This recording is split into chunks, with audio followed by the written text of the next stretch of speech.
என்னடி பண்ணாங்க? அவங்க எதுவும் பண்ணலம்மா, பண்ணது நான்.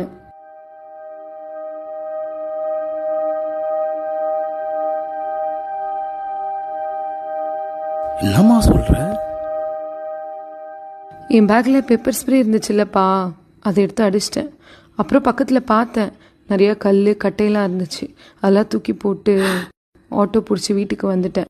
ஆட்டோக்காரன் நம்ம சந்துக்குள்ளே வர்றதுக்கு 30 ரூபா ஜாஸ்தியாக கேட்குறான். அதான் முனையில இறங்கி நடந்து வந்துட்டேன். சாப்பாடு போடுமா பிள்ளைக்கு?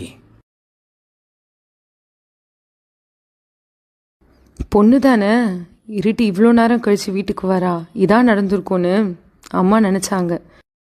பொண்ணு தானே, தூக்கிட்டு போய் என்ன வேணால் பண்ணிடலான்னு அவனுங்க நினச்சாங்க.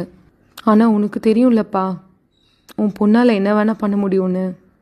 எனக்கு தெரியும்டா, நீ சாப்பிட்ற. பொண்ணு தானே, பொண்ணு தானே, பொண்ணு தானே, பொண்ணு தானே.